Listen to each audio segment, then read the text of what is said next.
अस्सलाम वालेकुम व्यूअर्स। पुराने वक्तां 'ਚ ਇੱਕ ਕਫਨ ਚੋਰ ਸੀ। ਉਹ ਕਿਸੇ ਆਬਾਦੀ 'ਚ ਰਹਿੰਦਾ ਸੀ ਤੇ ਲੋਕਾਂ ਜਿਹੜੇ ਮਰਦੇ ਉਹਨਾਂ ਦੇ ਕਬਰ ਖੋਦ ਕੇ ਉਹਨਾਂ ਦਾ ਕਫਨ ਉਤਾਰ ਕੇ ਵੇਚ ਕੇ ਆਪਣਾ ਨਿਜ਼ਾਮ ਚਲਾਉਂਦਾ ਹੀ ਪਿਆ। ਬਦਬਖਤੀ ਦੀ ਜ਼ਿੰਦਗੀ ਸੀ ਉਹਦੀ।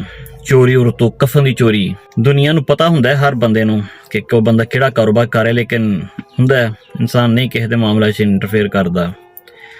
ਵਕਤ ਆ ਗਿਆ ਉਹਦਾ ਆਖਰੀ, ਉਹ ਮਰਨ ਲੱਗਾ ਤੇ ਬੇੜਾ ਉਹਦੇ ਅੱਗੋਂ ਔਲਾਦ ਦਾ ਗਰਕ ਕਰਨ ਲਈ ਉਹਨੇ ਇੱਕ ਵਸੀਅਤ ਕੀਤੀ, ਔਰ ਇਹੋ ਜਿਹੀ ਵਸੀਅਤ ਕੀਤੀ ਕਿ ਉਹਨੇ ਆਉਣ ਵਾਲੀ ਨਸਲਾਂ ਦਾ ਹੀ ਬੇੜਾ ਗਰਕ ਕੀਤਾ। ਵਸੀਅਤ ਇਹ ਕੀਤੀ, ਆਪਣੇ ਮੁੰਡੇ 3 ਮੁੰਡੇ ਸਨ ਉਹਦੇ, ਉਹਨਾਂ ਨੂੰ ਬਿਠਾ ਕੇ ਕਹਿੰਦਾ ਕਿ ਪੁੱਤਰ ਮੇਰੀ ਜ਼ਿੰਦਗੀ ਤੇ ਜਿਹੋ ਜਿਹੀ ਗੁਜ਼ਰ ਗਈ ਤਾਂ ਇਹੋ ਜਿਹਾ ਕੰਮ ਕਰਨਾ ਹੈ ਕਿ ਇਹ ਲੋਕੀ ਜਿਹੜੇ ਹੁਣ ਮੈਨੂੰ ਗਾਲਾਂ ਕੱਢਦੇ ਨੇ, ਹੁਣ ਜ਼ਿੰਦਗੀ 'ਚ ਬੁਰਾ ਆਖਦੇ ਨੇ, ਪਰ ਤੁਸੀਂ ਕੋਈ ਇਹੋ ਜਿਹਾ ਕੰਮ ਕਰਨਾ ਕਿ ਇਹ ਲੋਕੀ ਕਹਿਣ ਕਿ ਇਹਨਾਂ ਦਾ ਪਿਓ ਚੰਗਾ ਹੈ। ਇਹ ਕਹਿ ਕੇ ਉਹ ਤੇ ਮਰ ਗਿਆ। ਹੋ ਹਵਾ ਕੇ ਜਨਾਬ ਤੇ ਉਹ ਬੱਚੇ ਤਿੰਨੇ ਬਹਿ ਗਏ। ਇਹ ਕਹਿੰਦਾ ਕਿ ਸਾਨੂੰ ਕਿ ਲੋੜ ਕਫਨ ਚੋਰੀ ਕਰਨ ਦੀ, ਅਸੀਂ ਲੰਗਰ ਦਾ ਬੰਦੋਬਸਤ ਕਰਨੇ ਆ, ਲੋਕਾਂ ਨੂੰ ਰੋਟੀਆਂ ਖਵਾਵਾਂਗੇ। ਕਿਸੇ ਨੇ ਕਿਹਾ ਨਹੀਂ ਲੋਕਾਂ ਨੂੰ ਇਲਾਜ ਕਰਾਉਂਦੇ ਆ, ਕੋਈ ਆਉਂਦਾ ਨਹੀਂ ਲੋਕਾਂ ਨੂੰ ਕੱਪੜੇ ਲੈ ਕੇ ਦਿੰਦੇ ਆ। ਉਹ ਸਾਰੇ ਗੱਲਾਂ ਕਰਦੇ ਤੇ ਉਹ ਇੱਕ ਮੁੰਡਾ ਆਂਦਾ ਕਿ ਯਾਰ ਇਹਨਾਂ ਕੰਮਾਂ ਨਾਲ ਤੇ ਲੋਕੀ ਕਹਿਣਗੇ ਕਿ ਮੁੰਡੇ ਚੰਗੇ ਨੇ, ਪਿਓ ਬਹੁਤ ਵੱਡਾ ਹਰਾਮ ਦਾ ਸੀ। ਮੁੰਡੇ ਚੰਗੇ ਨੇ, ਇਹਨਾਂ ਦਾ ਪਿਓ ਬੜਾ ਕੰਜਰ ਸੀ। ਇਸ ਤਰ੍ਹਾਂ ਸਗੋਂ ਪਿਓ ਨੂੰ ਗਾਲਾਂ ਪੈਣੀਆਂ ਨੇ। ਬਾਬੇ ਦੀ ਵਸੀਅਤ ਕਿ ਤੁਸੀਂ ਇਹੋ ਜਿਹਾ ਕੰਮ ਕਰਿਓ ਕਿ ਲੋਕੀ ਕਹਿਣ ਕਿ ਨਹੀਂ ਯਾਰ ਅੱਬਾ ਚੰਗਾ ਸੀ। ਬੜੇ ਦਿਨ ਉਹਨਾਂ ਦੀ ਸੋਚ ਹੁੰਦੀ ਰਹੀ, ਬੜੇ ਦਿਨ ਉਹਨਾਂ ਦੀ ਮੀਟਿੰਗ ਹੋਈ, ਬੜਾ ਦਿਨ ਉਹਨਾਂ ਨੇ ਸੋਚ ਸਮਝਿਆ, ਪਰ ਉਹਨਾਂ ਨੂੰ ਕੋਈ ਸਮਝ ਨਹੀਂ। ਇੱਕ ਮੁੰਡਾ ਵਿੱਚੋਂ ਸਿਆਣਾ ਸੀ, ਉਹ ਕਹਿੰਦਾ ਜੀ ਮੈਨੂੰ ਸਮਝ ਆ ਗਈ ਹੈ। ਕਹਿੰਦਾ ਕੀ? ਕਹਿੰਦਾ ਉਹ ਚਲੀਏ। ਰਾਤ ਦਾ ਕੋਈ 1-2 ਦਾ ਟਾਈਮ ਸੀ, ਬੈਠੇ ਹੋ ਗਿਆ ਸੀ। ਉਹ ਮੈਂ ਬਾਹਰ ਨਿਕਲੇ ਤੇ ਉਹ ਮੁੰਡਾ ਪਿਆ ਕੁਛ ਲੱਭੇ। ਇਸੇ ਤਰ੍ਹਾਂ ਉਹਨੂੰ ਠੇਡਾ ਲੱਗਾ ਤੇ ਉਹ ਇੱਕ ਕਿੱਲਾ ਠੁਕਿਆ ਸੀ।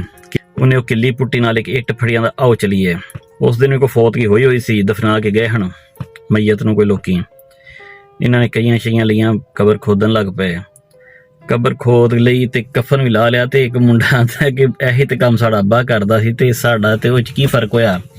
ਇਹ ਕੰਮ ਕਰਨ ਨਾਲ ਤੇ ਨਾ ਲੋਕਾਂ ਨੇ ਕਹਿਣਾ ਕਿ ਇਹਨਾਂ ਦਾ ਅੱਬਾ ਚੰਗਾ ਸੀ। ਉਹ ਮੁੰਡਾ ਜਿਹੜਾ ਕਾਬਲ ਸੀ ਵਿੱਚੋਂ ਆਂਦਾ ਕਿ ਨਹੀਂ ਤੁਸੀਂ ਤਾਂ ਅਸਲ ਸੀਨ ਵੇਖਿਆ ਹੀ ਨਹੀਂ।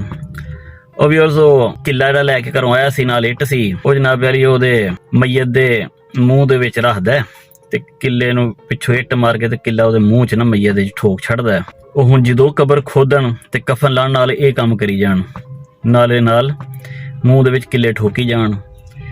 ਹੌਲੀ ਲੋਕਾਂ ਨੂੰ ਪਤਾ ਲੱਗ ਤੇ ਜਾਂਦਾ ਹੀ ਹੈ ਕਿ ਕਿਹਦਾ ਬਗੈਰਤ ਦਾ ਕੰਮ ਹੈ। ਹੌਲੀ ਲੋਕਾਂ ਨੂੰ ਪਤਾ ਲੱਗਣ ਲੱਗ ਪਿਆ ਕਿ ਜਿਹੜਾ ਕਫਨ ਚੋਰ ਬਗੈਰਤ ਮਰਿਆ, ਉਹਦੀ ਔਲਾਦ ਹੁਣ ਕਮੀਨੀ ਇਹ ਹਰਕਤ ਪਈ ਕਰਦੀ ਹੈ। ਲੋਕਾਂ ਨੇ ਵਿਊਅਰਸ ਨੂੰ ਆਖਣ ਲੱਗ ਪਏ ਕੰਜਰ ਬਹੁਤ ਵੱਡੇ ਬਗੈਰਤ ਨੇ, ਇਹਨਾਂ ਨਾਲ ਤੇ ਇਹਨਾਂ ਦਾ ਅੱਬਾ ਚੰਗਾ ਸੀ।